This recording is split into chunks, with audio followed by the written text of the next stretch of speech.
ከ1400 ዓመታት በፊት በግብጽ በረሃዎች ውስጥ ከሰው ይልቅ ከመላእክት ጋር የሚነጋገሩ በምድር ላይ ሳሉ የሰማይን ሕይወት ይኖሩ አንድ ታላቅ አባት ነበሩ።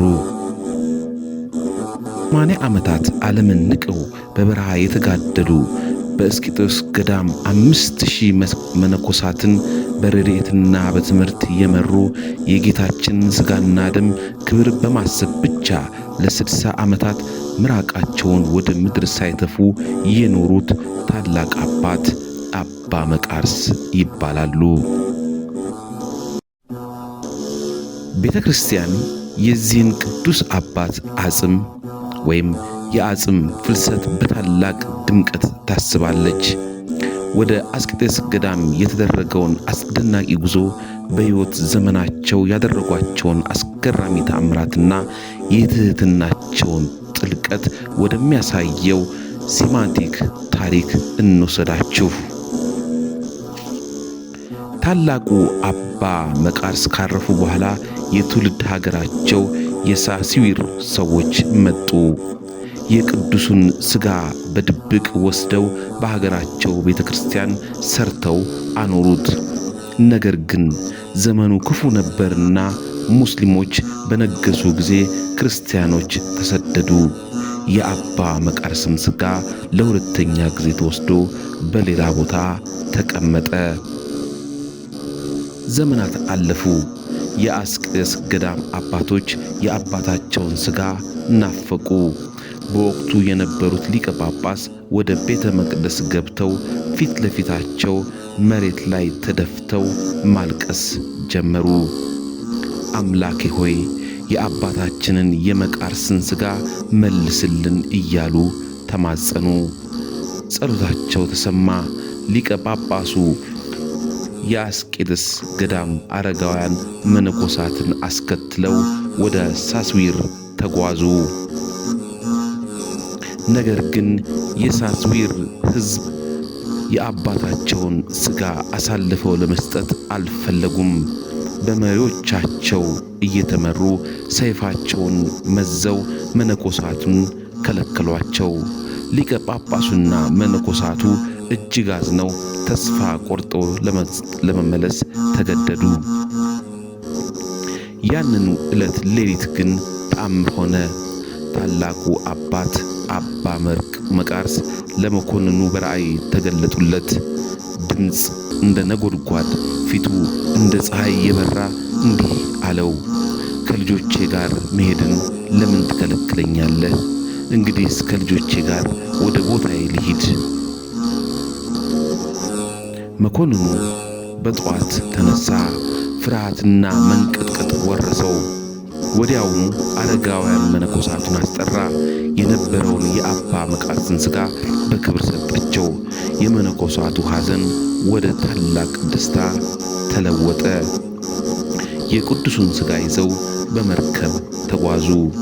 ተርኑጥ ወደምትባል ሀገር ሲደርሱ መሸባቸውና እዚያ ለማደር ተገደዱ። በማግስቱም ወደ አስቄጥስ ገዳም ለመድረስ ረጅሙንና አድካሚውን በረሃ ማቋረጥ ጀመሩ። ጥቂት ድካም ተሰማቸው። ሊያርፉ ቢወድም አባ ሚካኤል ግን ፈቃደኛ አልነበሩም። የቅዱስ አባታችን ሥጋ የምናሳርፍበትን ቦታ እግዚአብሔር ካልገለጠልን በቀር አናርፍም አሏቸው። እናም ጉዞአቸውን ቀጠሉ። በዚያች ቅጽበት አስገራሚ ነገር ሆነ። የአባ መቃርስ ሥጋ የተሸከመው ግመል ወደ አንድ ቦታ ደርሶ በድንገት በርከክ አለ። ሳጥኑን ራሱ ይጥል ዘንድ ራሱን ወዲህና ወዲያ ሲያዟዙር መነኮሳቱ ተመለከቱ። ይህ ቦታ እግዚአብሔር የፈቀደው ቅዱሱ ያርፍበት መሆን አወቁ። ያ ቦታ እስከ ዛሬም ድረስ ይታወቃል። መነኮሳቱ የአባ መቃርስን ሥጋ ይዘው ወደ አስቄጥስ ገዳም ሲቃረቡ መላው ገዳም ተናወጠ። 5000 መነኮሳት ሁሉም ወጡ። ወንጌልና መስቀል ይዘው እየዘመሩና እግዚአብሔርን እያመሰገኑ አባታቸውን ተቀበሉ። ወደ ቤተ ክርስቲያን አስገቡት። ከአባ መቃርስ ጋር ብዙ አስገራሚ ተአምራት ተገለጡ። ሕሙማን ተፈወሱ። ታላቁ አባ መቃርስ እጅግ ሩህሩህ አባት ነበሩ።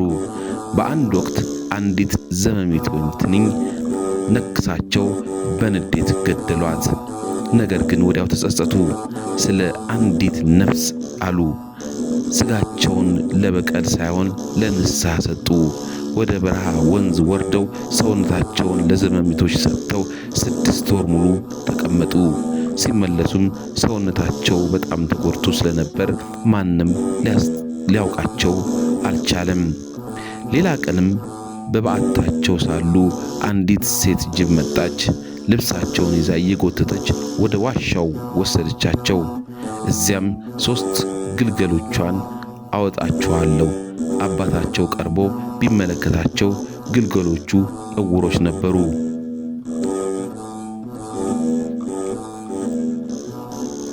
የእናቲቱ ጅብ ሐዘን የተረዱት አባት ግልገሎቿን ይዘው በዓይኖቻቸው ውስጥ ምራቃቸውን ተፍተው በአዳኝ በክርስቶስ መስቀል ምልክት አማተቡባቸው። ወዲያው ድነው ይፈነድቁ ጀመር። እናቲቱ ጅብም ምስጋናዋን ለመግለጽ የበግ አጎዛ አምጥታ ሰጠቻቸው። አባ መቃርስም አጎዛውን የመኝታቸው ምንጣፍ አደረጉት። በግብፅ ሀገር ታላቅ ረሃብ ተከሰተ። ሊቀ ጳጳሱ አባ ጢሞቴዎስ ወደ አባ መቃርስ መልእክት ላኩ። አብረው ጸለዩ። እግዚአብሔርም ጸሎታቸውን ሰማ። ዕለቱ ታላቅ ዝናብ ዘነበ። ሕዝቡ በቃን በጎርፍ እንዳናልቅ እስኪል ድረስ በረከቱ ፈሰሰ። ይህ ሁሉ ኃይል የመጣው ከቅዱስ ሕይወታቸው ነው። አባ መቃርስ የጌታችንን ሥጋና ደም ከተቀበሉ በኋላ ስለ ሥጋ ወደሙ ክቡር ሲሉ 60 ዓመታት ምራቃቸውን መሬት ላይ ሳይተፉ ኖረዋል። የሥጋ ወደሙ ፍቅር እንደ እሳት ይፈጃቸው ነበር። ታላቁ አባ መቃርስ ከእስክንድሪያው መቃርስ ጋር የነበራቸው ቁርኝት ልዩ ነበር። ጌታችን ኢየሱስ ክርስቶስ ለሁለቱም በአካል ተገልጦላቸዋል። ታቦቱንና ንዋየ ቅዱሳቱን ባርኮላቸዋል። በቅዳሴ ጊዜ ቅዱስ ጴጥሮስና ቅዱስ ማርቆስ ተራድተዋቸዋል። ቅዱስ ጳውሎስና ቅዱስ ዮሐንስ መላእክታቸውን አንብቦላቸዋል። ቅዱስ ዳዊት መዝሙሩን ዘምሮላቸዋል። መንፈስ ቅዱስም በርግብ አምሳል ወርዷል። ቅዱሳን መላእክትም ያገለግሏቸው ነበር። እንዲህ ላለ ክብር ቀድሰው ለሕዝቡ ሥጋ ወደሙን አቀበሉ።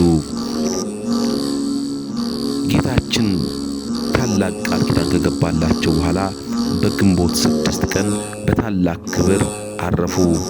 ነሐሴ 14 ቀን አጽማቸው ወደ አስቂጦስ የፈለሰበትን ዕለት ስናስብ የዚህን አባት ረድኤትና በረከት እንማጸናለን።